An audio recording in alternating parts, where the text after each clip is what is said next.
Здравейте на всички и добре дошли отново в канала Пари от интернет. През последните дни на пазарите видяхме резки движения, но това не е паника. По-скоро става дума за пренареждане на позициите и ново разпределение на риска. Волатилността се повиши, но апетитът към риск не е изчезнал напълно. Инвеститорите не напускат системата, те просто започват да избират къде и как да поемат риски. Нека започнем с американските акции. Тук ясно виждаме натиск и причината не е само в макроекономическите данни, все по-осезаеми стават реакциите от европейската страна.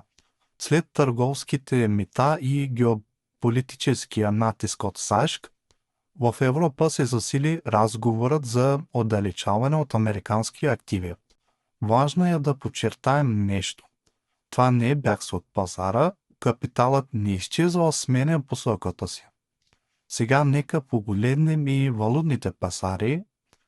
Предупрежденията от Международния валутен фонд за ликвидни рискове, фокусът на Г7 върху валутната волатилност и по предпазливите анализи на големите банки ясно показват едно. Несигурността се увеличава. Към това се добавят признаци на слабост в заетостта в САЩ, продължаващата неяснота около политиката на ФЕД. Всичко това увеличава натиска върху американските акции. Какво казват големите банки? Тук е важно да споменем и позицията на Goldman Sachs. Те ясно заявиха, че пазарите трябва да са подготвени за резки разпродажби, основно заради алгоритмичните и тренд следващите фондове.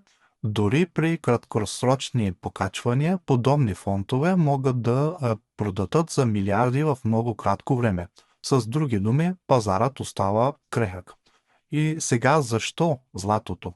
В този момент логично възникна въпросът защо златото продължава да е в фокуса. Отговорът е сравнително прост. Комбинацията от валутна нестабилност, ликвидни рискове, политическа несигурност кара инвеститорите да търсят баланс и защита, а не агресивен риск. Затова вместо валути като долар или еврото, златото отново излиза на преден план, както за инвеститорите, така и за държавите. Нека погледнем и графиките. Ако се върнем към пазарите, американските индекси по-скоро се движат в страничен диапазон, отколкото в ясен възходящ тренд. При златото картината е различна, трендът остава стабилен и последователен, а корекциите за сега се възприемат като нормална част от движението. А какво става с среброто? Сега нека кажем няколко думи за среброто. Среброто също участва в възхода, но структурата му остава по-колеблива в сравнение с златото. Това подсказва, че пазарът продължава да дава предимство на по-стабилните защитни активи. Криптопазарът обаче изостава. Ако обърнем поглед към криптопазара, там картината е по-различна. Биткоин все още не успява да изгради устойчив възходящ тренд и остава чувствителен към движенията на американските пазари. Виждаме ясно разделение.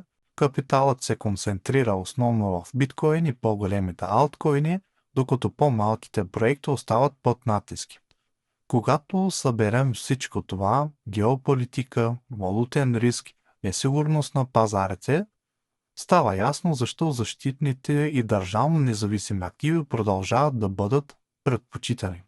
Пазарната среда изисква търпение, дисциплина и добре балансиран подход. Благодаря, че бяхте с Пари от интернет. Ще продължим да следим пазарите заедно. До следващото видео. Пазете се, приятели!